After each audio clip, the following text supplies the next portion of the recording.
Hey, what's up, everybody? Happy Thanksgiving Friday, maybe, or Saturday morning as you get set for Tennessee and Vanderbilt, the final game of the 2024 regular season. And oh boy, there is so much on the line. I'm Eric Cain, Grant Ramey here with me. We call this GameQuest, the Volquest.com game day podcast. We have done this all season long, and today's the final game of the regular season. And Grant, if I were to have told you back in July that the only thing standing in the way, of Tennessee in the college football playoffs, the only thing standing in the way from Tennessee in a 10-win season, the second in 3 years, is Vanderbilt, what would your response have been?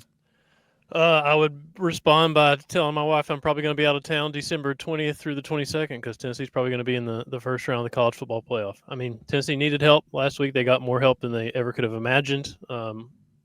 Immediately, basically, with Indiana losing to Ohio State and Ole Miss losing at Florida, then Alabama Saturday night, then Texas A&M Saturday night. I mean, it was chaos of the highest degree because it's college football and that's what it is. But here you are. Everything's in front of you. It's on a platter. Now you just got to go out and handle your own business. It seems like now, I'm not saying they're guaranteed a spot. I don't know how they would miss at 10-2. I guess crazier things could happen, but does feel like you go out there and you win and you're in it because we saw Tuesday night. They were up to what? 8th in the rankings and 9th in the bracket, seeded in the bracket. So go take care of your business. You'll be playing in the first round. And if there's more chaos, then you could possibly be hosting depending on how stuff plays out over the next couple of weeks. Yeah, I mean, Grant, again, I think it's I think you're in a similar situation to where you were this time last week. Now, you were on the outside looking in this time last week, but like in terms of you only needed maybe one, maybe two things to go your way and you're back in. In order for Tennessee to host, I think you need maybe one, maybe two things, and then you're right there in terms of, hosting a playoff game. Because simply put, yeah, you win, you're in. Tennessee's not falling if it beats Vanderbilt after being ranked number 8 in the playoff rankings this past week. So I think that help started last week with Alabama looking the way it did at Oklahoma and losing that game because Alabama was obviously ranked ahead of Tennessee this time last week. I think you look at Notre Dame at USC this week.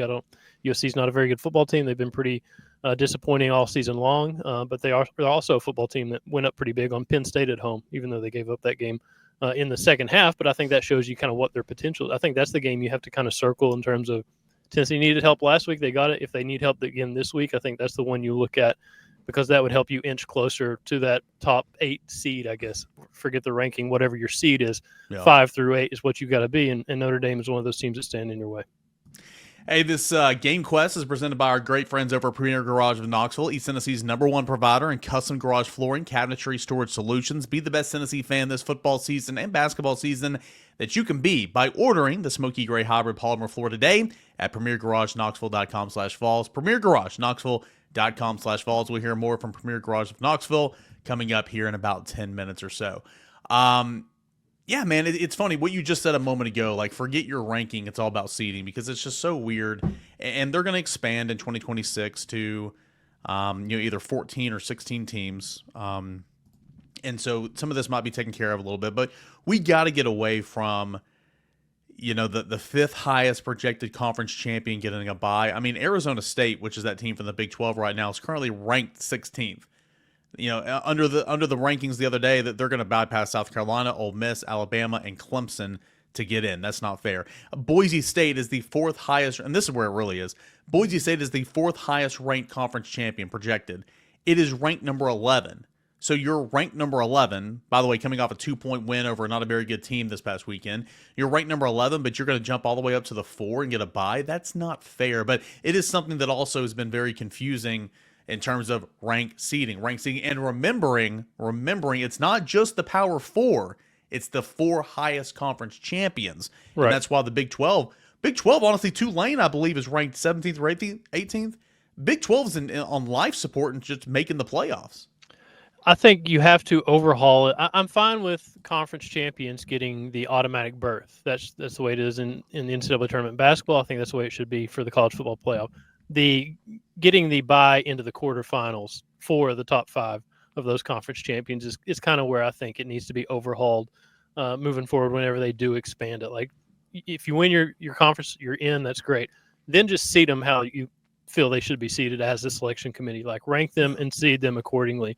The bypassing and a Boise State getting a bye into the quarterfinals, an Arizona State would be obviously more criminal because they're ranked lower, like you said. Like, I think that's where the overhaul's got to happen. They got to figure some things out. Like, all's not lost. This is not a disaster or anything like that. It's a good starting point. But you got to evolve a little bit as you go, especially if you're growing and expanding. You got to get it right, and I don't know, just reward more, I guess, for the season and the body of work more so than just you have an automatic berth and you get to buy into the quarterfinals as a top whatever ranking conference champion. Just kind of, I don't know, maybe more fair for the ones, twos, threes, the top of the order, I guess. We're going to get into a Vanderbilt preview here in just a moment. I promise you that. But I was for conference expansion, but early on, I wasn't necessarily for it, like at the very beginning of this discussion, because every single year there weren't 4 teams that could win a national championship. There just wasn't. We kept seeing blowouts in the semifinal round, blowouts. And you look at the projected field right now, and I mean, obviously not all these teams can win a national championship, but gosh, it's fun. I mean, it's a blast, right? And who knows? Like, Georgia's capable of winning the national championship. I think Tennessee can beat anybody. It's still not played 4 quarters. Oregon, Ohio State are going to be tough outs. I think Penn State is severely overrated. We know about Indiana being overrated. Notre Dame is interesting because it's a different team than when it lost early in the season. But still, it's so much fun. And I think the best part about this whole thing is the home playoff aspect. Yeah, sure, you miss out on a bye, but you get to play host to a playoff game, potentially at Neyland Stadium on December the 19th or 20th. By the way, if it was the 19th, how cool would that be for us? The only game in the country. We get to watch college football playoffs all day on that Saturday. You'll probably have basketball, but nonetheless, it's really, really cool. And Tennessee's right on the brink of it, man. I mean, if Tennessee can just go and handle business and win, it doesn't have to be pretty. You don't need style points. Just win. I think people take there aren't 12 teams that can win a national championship and use it as a negative for a 12-team college football playoff. We're going to get to the 4 teams that can win it because they're going to play their way into the semifinals. Like, you're going to prove it on the field if you can win a championship or not. Like, I think, Oregon, Texas, Alabama, Georgia, I don't know who the 4th is. Ohio State. Did I mention Ohio State? Like, the teams that we thought in August that could win the championship are still, at the top of the standings. Like, it's played out that way. But you're not losing anything by expanding the playoff field. You are adding meaning to a 2-loss Ole Miss team going to Gainesville in November and a 2-loss Alabama team going to Oklahoma, an Oklahoma team that hadn't had a pulse all season. Like, you're adding meaning to those games because if you didn't, those teams are out of the 4-team playoff, Alabama and Ole Miss with 2 losses more than likely. You're adding meaning to Indiana, Ohio State. How does Indiana look? Like, where do they drop to? Like, you're adding so much more to those games late in the season and you're not losing anything. What are you losing? Like, different bowl matchups. Tennessee would be out of the 4-team playoff right now and would just be playing for seeding. For a bowl game and whatever that pecking order of the bowl list was going to be. So you go to Vanderbilt now and you're playing for a spot in the playoffs. I mean, it is a play-in game for Tennessee. So I don't think it's taken anything away. I think you could expand it again and it's still not going to take anything away. It's going to add to all these games late in the season that have a little bit more meaning because of the bigger playoff. I just love the fact that in early October, we're sitting here saying, elimination game. I mean, like, whether it is or not, I mean, the stakes are always high, but they are so much. I mean, the conversation, I mean, again, this has been just an absolute slam dunk. I know we're talking football here, but it's been an absolute slam dunk. Year number 1 of the college expanded playoffs. Now let's see if the committee can get them right and seed them right. But here's one thing I do know, Grant. If Tennessee does not make the playoffs, it is nobody on the committee's fault. It is not Ward Manuel's fault. It is not Indiana's fault. It is not anybody's fault but Tennessee. That is not to say that Vanderbilt is a pushover like in normal years. Normal years, absolutely. Vanderbilt is a good football team this year. Is it a great football team? No. It's got a 6-5 record. This team lost to Georgia State. Let's remember, this team lost to Georgia State, but it beat Alabama. It took Texas all the way to the brink. I think Texas is a little bit overrated, and obviously Alabama chooses not to show up on certain games, but this is a team that can get you. And it's a team that, lost by a touchdown on the road at LSU. It's won by Kentucky. 10 points. Say what? One at Kentucky. I'm sorry. Yeah, one at Kentucky. I mean, it's a team that can get you. The environment, though, is not going to be a true road game, and I think that's going to help Tennessee.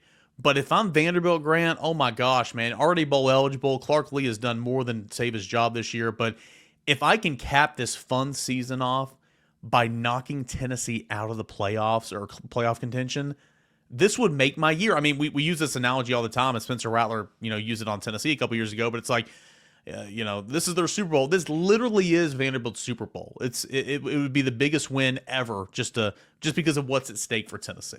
Yeah, and that's why you can't say, Tennessee's going to the playoff. No, Tennessee's got a big test in front of it at noon Eastern time Saturday, and it's a test you got to pass. I mean, Tennessee was in this position 2 years ago and went to South Carolina, and they were a bigger favorite in that game on the road at Williams-Brice Stadium, a 3-touchdown favorite almost. 20. No, I want to say, depending on where you looked, I mean, I was going to say, it's a 3-touchdown, like 22 Right. points. And this game Saturday at Vanderbilt's closer to a 10 to 12 point spread. So I think and Vanderbilt is human. They've lost 3 of their last 4. They've struggled, like you said. They lost at Georgia State. They went to Missouri, went to overtime with Missouri. They followed those 2 losses back to back with that home win over Alabama. I think that adds to kind of how impressive that game was. Even though Alabama is a little bit, like you said, hard to figure out what team's going to show up and what they're going to look like. You could beat Georgia, or you could lose at Vanderbilt and get smoked at Oklahoma. So it's hard to figure them out. But this is listen, Clark Lee, I left him for dead a long time ago. I did not think he was going to be able to turn this thing around and win at Vanderbilt, but they have been extremely impressive. I mean, Diego Pavia, he's one of the best stories in college football. Yep. He's a quarterback, the kind of quarterback that has given Tennessee trouble in terms of running. I mean, we saw what Skylar Locklear did last week for UTEP, being able to get out of the pocket and make some plays. So Tennessee's got a tough test in front of it, but like I said, 2 years ago, you're in the same spot. Don't let 2 years ago happen again. Like, this is your second chance at playing your way into the playoff. A huge moment for the program. You got to go out there and you got to take advantage of it. All right, we're going to get to Ollie Lane here in just a couple of minutes. We're going to come back. We're going to talk Tennessee Vanderbilt and give our picks and all that. Before we hear from Premier Garage, I do want a quick sidebar. There's not a coach in the Southeastern Conference getting fired this year, is there? Oh, Brent Venables is not. Think about it. Venables has already got the vote of confidence. Billy Napier went from fired to maybe the SEC Coach of the Year based on how they've turned around. I mean, not really, but I mean, that's been a huge turnaround. Beamer is probably the Coach of the Year. Clark Lee has been incredible. Clark Lee has more than saved his job. I think I might be making this up or dreaming this, but did Sam Pittman already get the 80s word that he's good? Or that's a great question. I can't remember. Okay, so I feel like I feel like it was Groundhog's Day from last year. 2023 is playing out all over again. And so Sam Pittman might be up in the air, but then Mark Stoops might retire. But like, nobody's getting. I mean, how about that? Like, there might be one coach that retires and/or one coach that retires or gets fired and/or one coach that retires. It's just been a really solid year of football. There's all but 2 teams in the Southeastern Conference are bowl eligible. And I also kind of feel like it's almost like you better know who you're going to go get, and it better be, there's no-brainers in this business. We've seen a lot of guys that were shoe-ins and going to be great, and they flopped as soon as they got to that job. Scott Frost at Nebraska, Tom Herman at Texas way back in the day. Oh, yeah. There's no guarantees, but you better have that guy out there, because as soon as you fire your guy, half your roster is going in the portal. You're basically starting from scratch. So you better have – and I don't know that guy is out there. Like, Florida fans were begging for Lane Kiffin early in the season, and then Billy Napier beats Lane Kiffin to knock him out of the playoff in Gainesville last week. So I don't know who is out there. If there are those guys out there that you're going to bring in, it's going to be a home run hire, guaranteed, no-brainer, not going to fail. Because if you do fail, you're going down a very slippery slope. That you are. We'll get to Ollie Lane here in just a second. I do want to tell you guys about Premier Garage of Knoxville. Do you use your garage as some sort of man cave, watching football throughout the fall, maybe even trying to get a quick escape from the family? If you're like me, there we go, English grammar. If you're like me, I like to start football Saturdays out there in the garage watching College Game Day, or even starting that new 12:45 game on the SEC Network. It's my place. It's your place, and it's a place to get back a couple cold ones, escape from it all. So here's the question for you. What better compliment to your garage, this sanctuary of sorts, than Premier Garage of Knoxville's custom Smokey Grey hybrid polymer floor? Just gorgeous. If you're watching on YouTube right now, I'm going to share my screen, okay? You're going to see the speckled background right here. Look at that. Look at the orange, the gray. Look at this video right here. Oh, yeah, look at that. That could be your garage. I mean, when the boys come over, they can be the talk of the town. Look at that. Fantastic. Go to premiergarageknoxville.com/Vols. premiergarageknoxville.com/Vols. So you see it right here. There's a phone number. You can sign up for a free in-home consultation. Name, email, phone, zip code, submit. It's as easy as that. You can check out everything else that Premier Garage has got going on, like cabinetry, flooring, all that and more. And all the contact information is there. premiergarageknoxville.com/Vols. So, just be the best Tennessee fan that you can be. And take part in a company that's been 15 plus years in business, locally owned and operated, thousands of satisfied customers. That is Premier Garage of Knoxville. Free and home consultation. You can schedule it at premiergarageknoxville.com/Vols, premiergarageknoxville.com/Vols. And of course, do want to remind you guys about our friends over at Prize Picks. Prize Picks is a place where you can win 10 times your money back this football season. All you do is pick more than or less than. They give you a stat projection. You pick more than or less than, and it's the largest independently owned daily fantasy sports platform in North America. Easiest and most exciting way to play DFS. If it's just you against the numbers, no sharks, no professionals in there. Again, projection, more than, less than. You have to pick at least 2, no more than 6. You can do college football, you can do NFL, you can do college basketball, you can do soccer, you can do cricket. There's tons and tons of sports on there. You can mix and match as well, but you're going to take a player. They've got a stat projection. All you do is more than or less than. Fill up your grid, at least 2, no more than 6, and watch the winnings roll in. And right now, you go to PricePicks.com/VQ. Go to PricePicks.com/VQ. Play $5. You're going to get $50 instantly if you put in that promo code VQ. Play $5, get $50 instantly by using the promo code VQ. That is PricePicks.com/VQ. Promo code VQ. Guaranteed $50 once you play $5 in lineup. Check all that out and more at PricePicks.com/VQ. And we continue on here with GameQuest VFL, former Tennessee offensive lineman Ollie Lane, just a year removed from playing, so he knows the scheme, he knows the players, he knows the fan base better than anybody. Ollie, I appreciate you joining me, man. What a big game. What a big opportunity here for Tennessee. I know. It feels like, almost we were in the same kind of situation, I guess, back in 22 going into South Carolina. So, it's nice to, as a program, to be back at this spot. Obviously, huge game, just getting able to, not only is it a rivalry game against Vanderbilt, but at the end of the day, it's a playoff game. I mean, this playoffs, yes, they start next month, but I mean, for us, it starts now.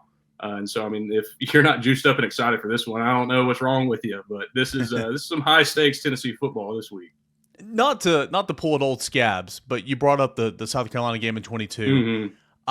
Knowing what's in front of you, you win. I mean, in that case, you had to win that week, and then Vanderbilt the next week, and you win the playoffs. What was there pressure entering that game? And if so, how do you get away from that pressure for this team this weekend against Vanderbilt? Mm-hmm. Yeah, and I mean, definitely when I look back at 22, there wasn't as much pressure because honestly, we didn't know South Carolina was going to come out the way that they did then. Yeah.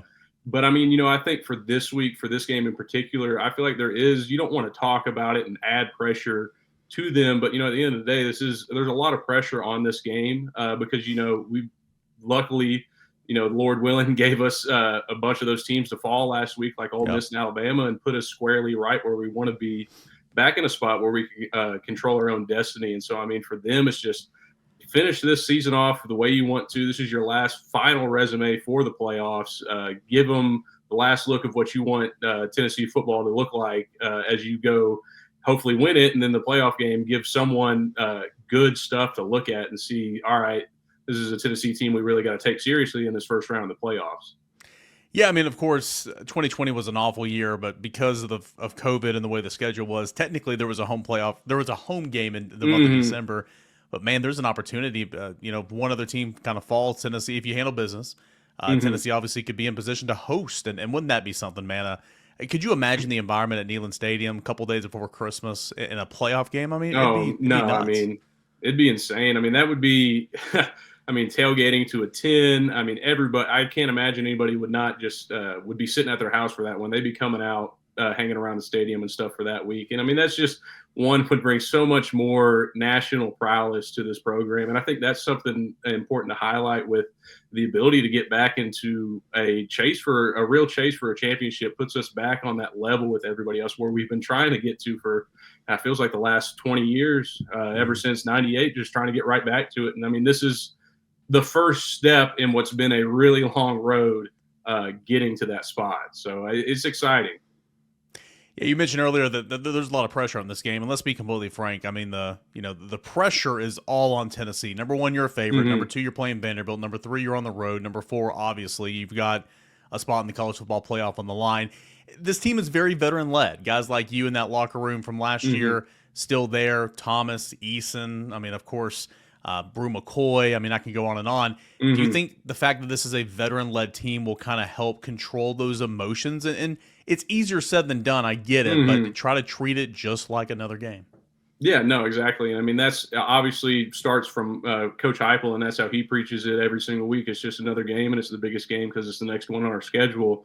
But with those veteran leadership, these are guys that have been around Tennessee football for a long time. They've invested and bought into the program. And, you know, at the end of the day, you look at the different factors that affect college football and athletes this year, especially this year a lot with like NIL and all that.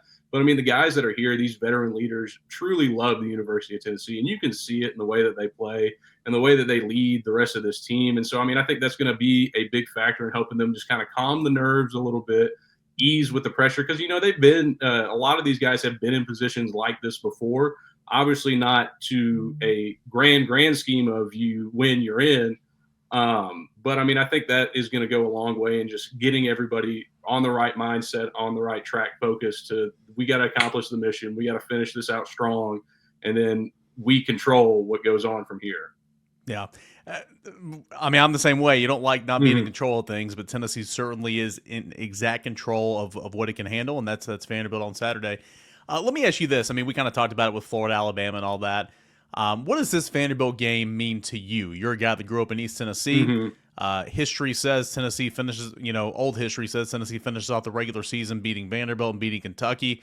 You know, there are Alabama, Florida, Georgia. Those games might mean more, but Vanderbilt's an in-state foe. It's their Super Bowl every single year. I know that's kind of a derogatory term, but I mean, it is. Yeah. And it's a game that you can't stand to lose. And so what does this game mean to you? Yeah, I mean, when I look at it, obviously when I look at the grand scheme of rivalries and what rivalries mean a lot more to me, the Vanderbilt one, I'm going to be honest, ranks low. Yeah. But at the end of the day, when I was a player, what really hyped me up for it was, you know, when I played a high school football in Tennessee, I never got an opportunity to play for a Tennessee state championship. And so I kind of just put that label on this game. It's the state championship for the Tennessee. Who wins it controls the state. And I love going and, you know, I had an older brother, so I always was the little brother getting picked on. Well, I like being able to, I played at Tennessee. I was the big brother, and I love going down there to Nashville or having them come here so we can pick on little brother a little bit more. But, you know, like you said, you hate to lose these games because as a Tennessee football player, you believe that Vanderbilt doesn't stand to the level that you do in Knoxville.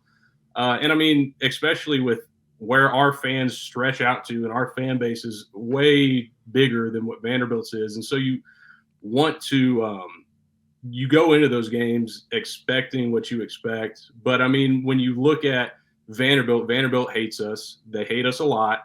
They're going to pull out all the stops because, like you said, this is their Super Bowl, and they treat it as such. I mean, Vanderbilt loves every single opportunity they can have to ruin a Tennessee football season. And, I mean, this is almost a silver platter for them to take and ruin what could be a really great season for us. And, you know, it's funny when I look back at Vanderbilt, they've continued to impress me a lot this year. When Coach Lee said at SEC Media Days, I think this summer, that he's bringing Vanderbilt to national prowess and going to establish something, I laughed it off. I was like, this guy is crazy. That's never going to happen at Vanderbilt. But, I mean, you could see he's putting the time and the investment in it that hasn't been with the Vanderbilt program since it seems like Coach Franklin. And then, you know, Coach Franklin hit his peak there and they couldn't continue to have him there. So, you know, I hope for Vanderbilt's sake that they continue to allow the school to invest in him and what he's doing with that program, because there's no reason that Vanderbilt shouldn't be a premier spot for some SEC football. I mean, it's the heart of the South almost. So, you know, it's exciting to see that, and maybe it'll bring a lot more excitingness to this rivalry of just some more close games. Now, obviously, I don't want that as a Tennessee fan. I don't want close games, but, you know, just for the love of the game, you'd love to see the more competitiveness out of rivalries that you can get. No, you're right. And, you know, this is a separate conversation for another podcast, but it's about the school's got to choose to invest in athletics, not just football, but football drives the ship. They got to make a simple decision. Are we going to invest in athletics or are we not? And I think, you know, the renovations of the stadium is a good start. I know they've got, you know, NIL stuff kind of going in the right direction. So it looks like those things. But I know a couple of years ago, like they just cut like a bunch of their sports information staff. And I'm like, okay, that right there shows that you're not serious about this. But nonetheless, you're right. I mean, it would make college football better, would make the Southeastern Conference better. On that note, we're going to get to Vanderbilt. I think this is a good ball club this year, and certainly is not a gimme. I mean, so many Tennessee fans, just because it's routine, I can't blame them. As like, oh, Vanderbilt playoff, shoot, let's go, book our hotel rooms. But I do want to ask you about playing at Vanderbilt. You and I have talked about communication, that type of stuff on the road. This isn't a true road game, essentially, right? There's going to be more orange than black and gold. What's it like playing at First Bank Stadium? Yeah, I mean, it's sometimes it's almost like it's just our second home stadium. Almost, it's like we've got a stadium in Nashville sometimes, and you see that a lot with Vanderbilt games. Is obviously more fans for the other team pour in. But I look back at the times that I've gone to Vanderbilt. It's always been a pretty good environment. They've got a nice stadium to play in, and so for us, it's not as much of a concern or pressure for me that it is a road trip, because I know we struggle on the road. Yeah. But at the end of the day, we've got so many fans just stretched across Tennessee itself. I mean, you're hard pressed to believe that there's more black and gold in Nashville itself than there is orange. And, it helps us in the turn. Communications, you don't got to worry about. You don't got to worry about going on silent count. And, I mean, we've still put those things in the past because you still treat it as a road game. But, you get in the flow of the game, you start moving things around, and those kind of issues go out the door, especially with a team like Vanderbilt, because it's just not a heavy fan presence for them at a lot of their games. Diego Pavier, really, really talented player, dual threat. They have true option in their offense with him, not just read option, but read option. They can run a triple option off that, by using the tight end as a pitch guy. RPO's involved there, but I mean, as he goes, Vanderbilt goes. He's a bit beat up, and I think that's a storyline in this game. They had to put the backup in there a little bit last week. He's not 100%, but he's still a really, really good player. I mean, yards gained. He's almost at 1,000 yards gained on the season before you take sacks into consideration. Defensively, I know you played a little high school football or defense back in high school football. Defensively, I mean, how critical is it? Gap assignment, dive quarterback. Yeah. I mean, that's going to be big this week. Yeah, no, and I mean, like you said, you can go into the coach speak about it, but this week it's just all about eye discipline and knowing where you're supposed to be on the field, especially with how they run the option. We've seen option offenses hurt us in the past, and then, I mean, you got a little taste of it last week with Locklear from UTEP. I mean, a quarterback that's able to move around, and that's what you're going to continue to face more and more in college football is the mobile quarterbacks. The mobile quarterbacks are the hot topic. They've been for the last, I feel like, 10 years now. And so he's dangerous, but it's important for us, especially it's another game that is going to be highlighted that you're missing a guy like Keenan Peely and his experienced eyes and discipline. But, they've done a really good job of getting T-Lander and Caleb Perry and Arian Carter to just to step up to that level and fill the big hole that he left. But they continue to improve and impress me each week, especially with just being young, and you don't have as much experience with, all right, I truly need to be disciplined. I can't hop out of spot for 1 second and get right back into it. They're learning that it's important that you get yourself into the right position to start, and they're doing a better job with it. So, I mean, for this week especially, it's just as you're watching the ball move around, it's important to just keep your eyes on who you're reading. Who are you reading, the quarterback, or are we reading the running back? Focus on it. Don't try to overextend and make super giant plays, because sometimes that'll come back and bite you. And give up big runs, especially to some of these playmakers that they have with the ball.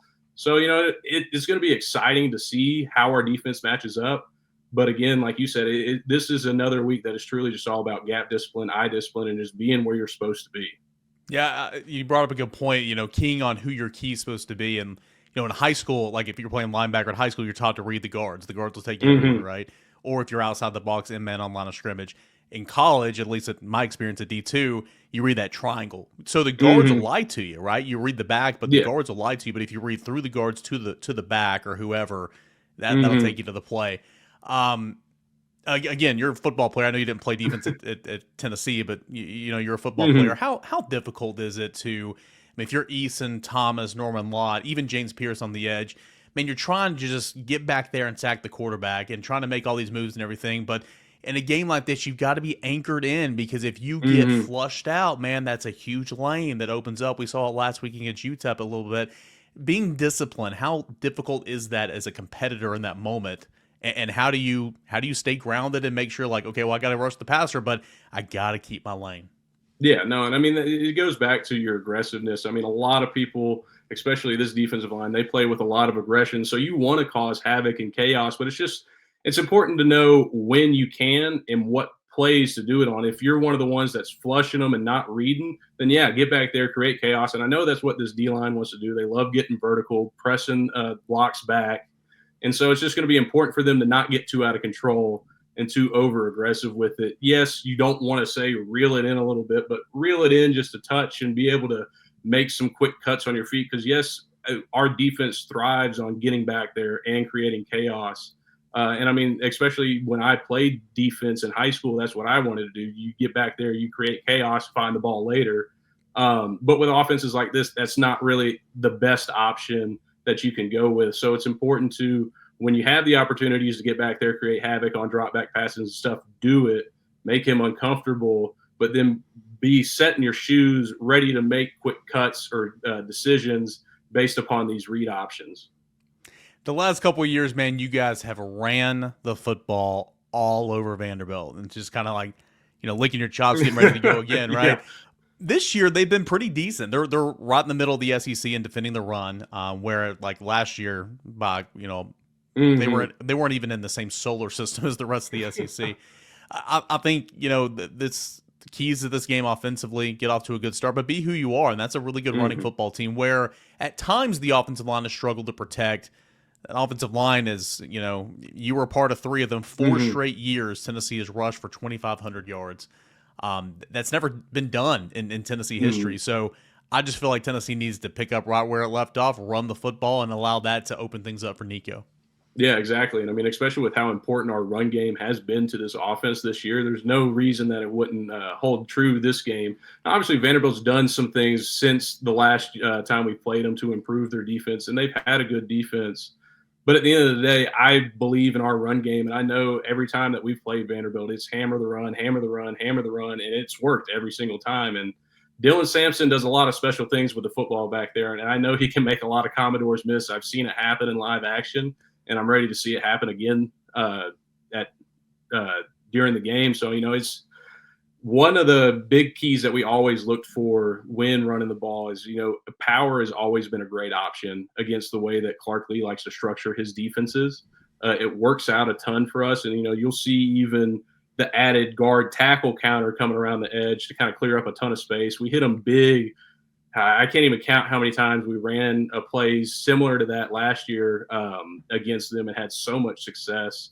That's the volatility of this game. This game can be a complete boat race at the beginning. It just depends on if we can fire on all cylinders, we can make it a no contest if we wanted to. And every single game with the capability and ability of what this offense can do, that can happen. It's just you got to get those cylinders clicking early and get everything going. You saw the slow start last week trying to get bigger plays going early, but then you start going back in the second quarter and the second half, hitting your small routes, hitting your good runs, and just effectively driving the ball down the field. And I feel like that's what I more or less want to see out of this game. I know what this game is capable of and how good the run game is. Use that and just effectively drive down the field. We don't have to get 20, 30-yard chunks at a time, but 5 to 10 to 8, somewhere around there. I mean, if you're pushing first downs and moving down the field, then that's great. At the end of the day, when Vanderbilt's on offense, they're going to try to keep the ball away from us and hold it as long as they can. So in turn, let's continue to use our time effectively and make sure that it's working both ways. Yeah, no doubt. And I mean, this offense is all about moving you guys, the tackle, pulling across, kicking out all the time. I love what you just brought up, like, everybody block down, guard, tackle, pull, kick, lead. Yeah, man, Lance Hurd has escorted Dylan Sampson into the end zone a couple of times this year. Nobody to block, essentially. I love those plays, and I love seeing those guys get out there and run. And that's kind of what this offense is built on: is linemen being able to be athletic enough and coordinated enough to go make that happen. Yeah, no, and this offensive line has improved a ton throughout the season. Obviously, there was a lot of belly aching and stuff at the beginning of this year with especially the tackle play. But, I got to commend Lance Hurd and John Campbell, and then obviously Dane Davis, who's played a significant amount of time. They've done a really good job of understanding, they're smart guys. I know them well, and I know their mentalities. They were able to look at where they were at and continue to make efforts each week, each day in practice to get to the level of which Tennessee expects them to play at. And they've done a really good job improving. And like you said, with these tackle pools, it really highlights the athleticism of some of them. Even Dane getting around on pools, he's not the most light on the feet, but he's moves fast, gets around. He moves real fast for 335. Yeah. Mm-hmm. No, and that 335 brings a big wallop when he meets somebody too. We always called him the Thunderdome. I mean, yeah, Dane. I mean, this whole year it's been like starter 1A, starter 1B at right tackle. I mean, Dane's played. I don't have the snaps in front of me, but obviously, and not just this year. I mean, Dane's played such a huge role the last couple of years. So it was cool to see Lampley get the start against UTEP on Senior Day as well. I thought that was a good move, and I think score wise, you don't have to throw out. I mean, how do you think this game's going to go? I think that it's going to be one of those in typical Tennessee fashion. If Tennessee lets them hang around, it's going to be a nail biter to the end, or Tennessee just blows them out. And I think Tennessee's going to win by 10 plus. I think Tennessee will cover that spread.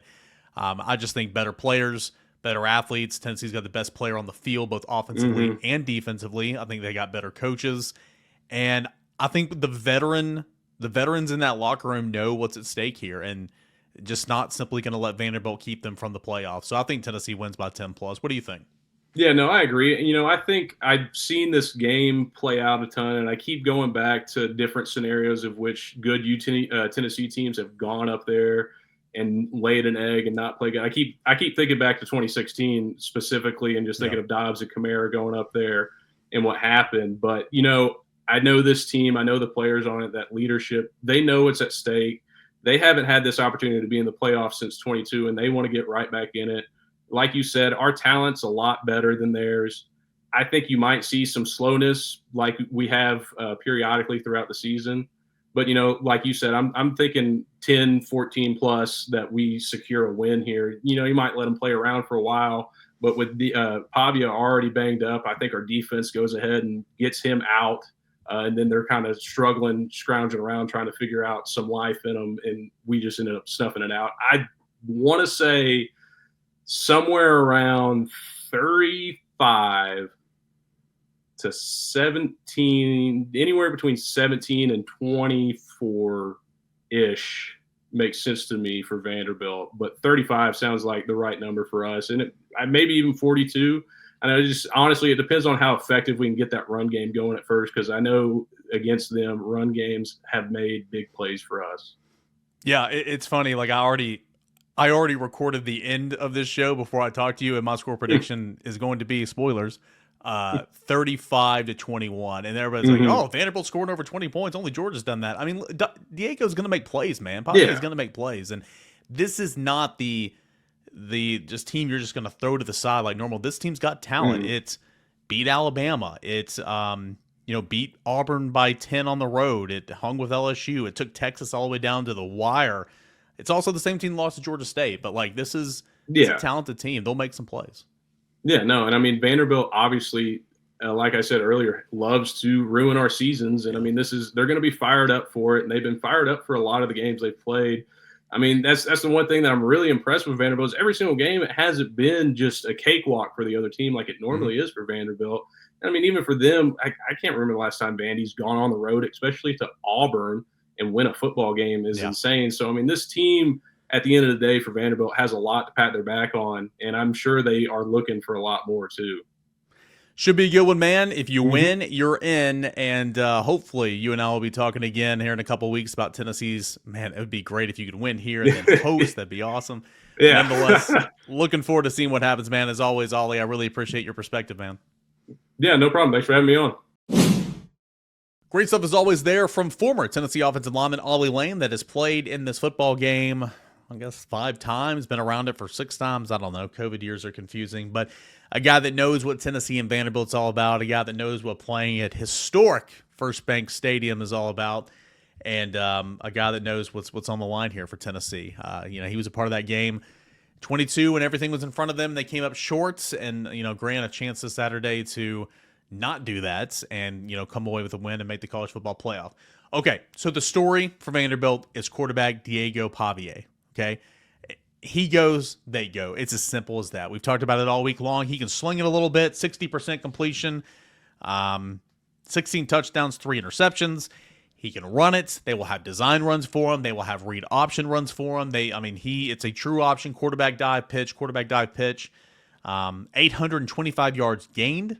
You take sacks into the fold, 671 yards netted, 6 rushing touchdowns. Those are all team highs. I mean, it's far and away he's the best runner on the team. Traditional run game is okay. It's not great. Cedric Alexander, AJ Newberry, they throw to the backs out of the backfield. But the key guy on offense outside of Pavier is the tight end Eli Stowers. They're gonna run 12 personnel. They're gonna run 22 at points in times, which is 2 backs, 2 tight ends. Tennessee's gonna have to counter with a 4-3 at points in times, and of course I'm intrigued to see how much they keep the 4-2-5 look with Boo Carter still out there at the star position when they go 12 personnel and 2 tight ends. But starts with the quarterback. They've got a dynamic playmaker in Eli Stowers.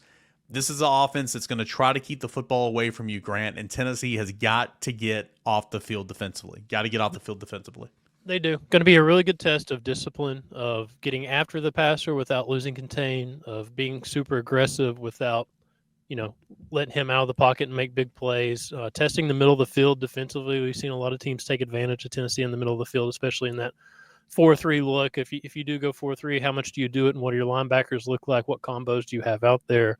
But I think Josh Heupel talked about it maybe Monday during his press conference about that fine line between you want to be aggressive, you want to get after the passer, you want to pin your ears back a little bit, but you also have to keep contained. You also have to be disciplined. You also have to make your reads because there are going to be multiple reads, and it's just going to be a test of discipline, of scheme, of execution, of to quote Butch Jones, eye discipline, to figure out what they're trying to do and how to stop this kid. Listen, you can't live in coach speak, but fans just want to make fun of Butch or Pruitt or whatever, but it's real. eye discipline's a thing. Complimentary football is I wrote a column about this post game. I forgot what game it was, but my lead was Tennessee fans might make fun of Butch Jones all they want, but complimentary football is 100% real, and you just saw it for 60 minutes. It's a real thing. And sudden change I've heard too many coaches say sudden change to think back to how much we made fun of Butch for saying eye discipline's the same thing. Maybe he just made it I don't know, mainstream. I don't know what the word is there, but I've heard too many coaches use his terms since then, or use those same terms. I'm not going to credit those to Butch to think that we laughed at him. If you have a chart, you can't be married to your chart. Okay? Standard chart. The standard that's football a thing chart you can make fun of, but we're going way down memory lane here. I mean, it's funny. So when I started covering Tennessee, it was the last year of Butch Jones, and everybody was making fun of the Champions of Life thing. And you got to think about it. I played, and then I covered, Carson Newman for 6 years, and it was Ken Sparks. That was the whole thing. So I'm coming up and I'm like, all these fans are making fun of championships of life and all this. I'm like, I heard that for 6 years. That's normal for me. Here's a good Vanderbilt story. I went to the 2012 game working for the Maryville Daily Times. I didn't make any money. I had to keep a full-time job there technically and a part-time job at the airport where I was working before I got that job. When he was breaking all the suitcases because he didn't give up. Right. So that was a night game. So I covered it in Nashville, drove home, changed clothes, went to work at the airport, clocked in at 4:30, worked a 5-hour shift or something, whatever, came home and crashed. And I slept through the Derek Dooley firing because he was fired that next day, that Sunday, because they lost 41-18 at Vanderbilt the night before. So work smarter, not harder. That's my message to you. Okay, hold on. I got a couple of things. Number one, I'm not shocked whatsoever that you did that whole thing, knowing you. Listen, I needed money. I didn't have any money. I'm a kid. Coming from a guy that had 7 jobs at one point. I get it. I get the hustle. But the fact that you covered a game, drove home, worked, no sleep, I'm not shocked. Number 2, holy crap. You slept through the firing. I laid down for a minute. It's one of those things where you close your eyes for a second, you wake up 3 hours later, and you're like, what happened? Where am I? And I picked up my phone, and I missed every alert in the world that Derek Dooley had just been fired. But in our profession, hirings and firings, if you're not breaking the story, you better be alert and better be ready to react to it because those are the 2 biggest things. And oh my goodness, same thing, kind of the same thing. Donnie Tyndall got fired pretty early in the day. In whatever day he got fired, I guess that was 2015. I had a 1-year-old daughter who decided to sleep in that day, and I thought I'm going to sleep in too. If she's sleeping, I'm sleeping. Whoops, Donnie Tyndall got fired. I woke up to more notifications on my phone. Good stuff. Oh man, that is quite the story. You know what I'm thankful for this Thanksgiving week is a sturdy athletic department where we're not worried about who's getting fired and sleeping through firings because they're winning games. No kidding, man. I mean, knock on wood. I was on high alert for literally like 6 weeks with the Tony Vitello stuff this summer. Like, had the story written forever ago. Continue to update it a little bit. You know, the Rays extension story, not the is he leaving story. Just to be clear, because we just talked about coaches leaving. Yeah, obviously Tony's here. The Rays, yeah, he was not leaving. The extension, the Rays, you know, to be the highest paid coach in college baseball. I had that sucker wrote like a day after we got back from Omaha because while everything was going on, me being Big J, everything was going on the field.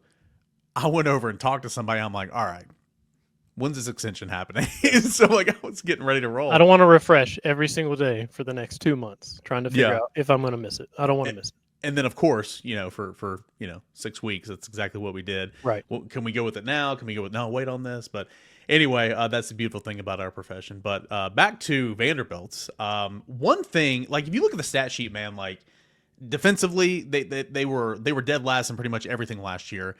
They're not much better this year, but there's improvement. They've really improved against the run. They were horrendous against the run last year. Clark Lee's calling plays defensively this year. They've improved that. They're right in the middle of the SEC, 123 yards allowed on the ground. I guess my point is, like, if you look at the stat sheet, they're not elite in anything. They're not really good, not really anything good in everything, but they do a couple of things at an elite level. They protect the quarterback, and I think Pavier helps his offensive line too. Only 14 sacks in 11 games. That's really good. They don't turn the football over. 6 turnovers in 11 games. Really good. They take the football away. They've got 12 takeaways, got 8 picks. They defend the run pretty well. They're really good inside the red zone defensively, holding opponents to 55%. It's like another one of those coach speak things. You hear Heupel say this all the time. We just got to do the ordinary things at a high level, you know, stack days on days on days.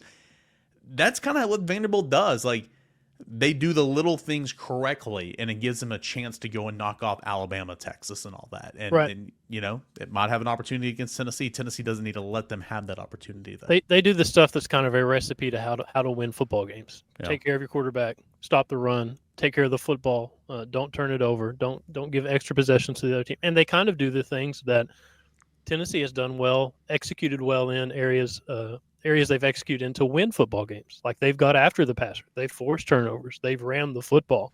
Yeah. So I think that's kind of all you need to know. Like Clark Lee proved himself as a coordinator. Like, you know what he's about as a coach and how good he can be as a play caller. But it is about, can Tennessee go out there and execute and do their own thing? Like Tennessee's offense has been maddening at times, frustrating when it's not clicking, when it's different areas that are not executing. It's going to be up to Tennessee to find a way to execute at a high level. Play your best 60 minutes you played all season. It couldn't come at a better time than Saturday because everything's on the line. Like, you got to cause some turnovers. You got to get some takeaways. You're going to have to run the football. You're going to have to catch the football. You're going to have to put the ball out there where it needs to be and not overthrow, stuff like that. Like all these things that you're going to have to protect the quarterback, all these things that we've talked all season about not working and not clicking and not meshing at the same time. Like, it's got to come together because you got to go out there and win a football game. Like, it's a road game. In theory, on paper, obviously there's going to be more Tennessee fans there because we've seen that. That's what happens at Vanderbilt. Texas did it. Alabama did it. But you still got to go over there and win a football game. It's going to be tough because we saw Texas struggle to do it. We saw Alabama fall on its face trying to do it. Sidebar times two, that a home slate for Vandy. Couldn't ask for a better home slate this year. Yes. Alabama, Texas, Tennessee. And I think if you're a Tennessee fan, you might as well buy season tickets for Vandy if you're in the mid-state, because you get this game, which is crazy prices for Vanderbilt football, and you get Texas, you get Alabama, it wouldn't be the dumbest thing in the world. Yeah, wouldn't be. You could make your money back pretty easily. I should say that.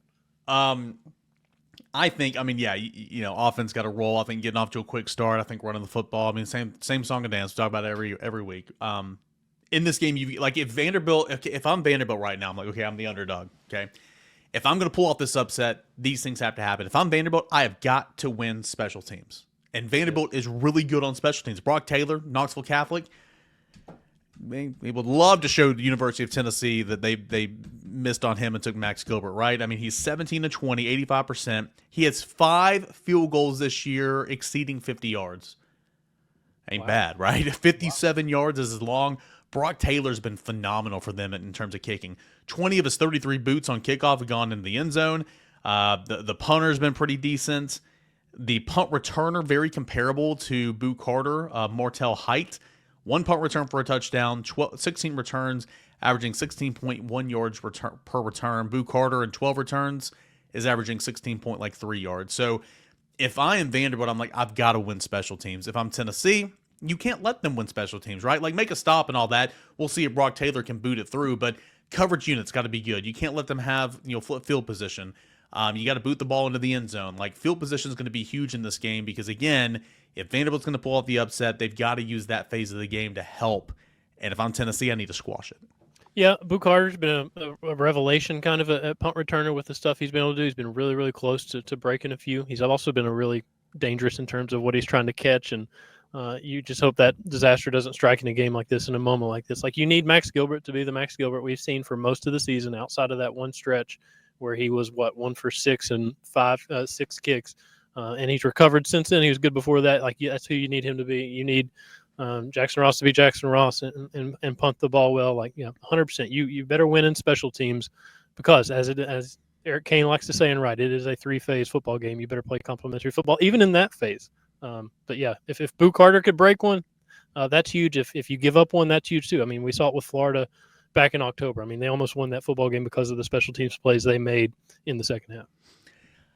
All right, I'm all about giving Grant Ramey his flowers because Grant works harder than all of us combined and churns out all this content. Stop shaking your head. I mean, it's literally facts. We have byline pages. We can go look. It's literally facts. Don't mistake, what is it?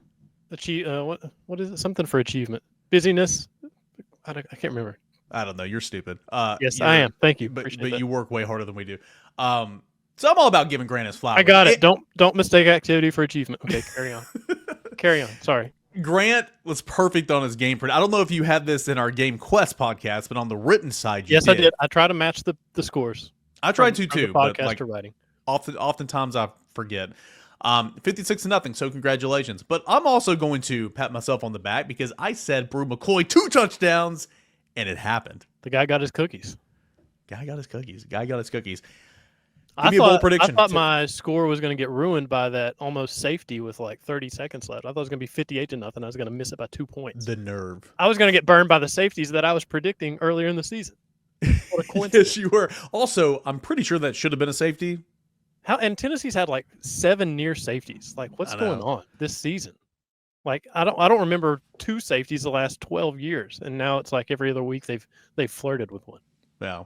Give me a bold prediction, Tennessee Vanderbilt. Bold prediction, Nico, 3 total touchdowns and 278 total yards. Let's be specific. 278, 3 total touchdowns. I think he passes it well. I think he runs it well. I think he plays well. I'm going to stay on that. Wavelength. Everybody gets frustrated, calls Nico Joe Jr., overthrow Nico, and all that type of stuff. And I mean, that's fine. That's fair. A lot of times he makes some mistakes and, overthrows and all that. He's a young quarterback. I think it's a bit unfair at times because I think Nico has made a whole lot of plays this year too. But let's go back here last year. Joe Milton, for the first time in his Tennessee career, threw for over 300 yards in his final Tennessee game.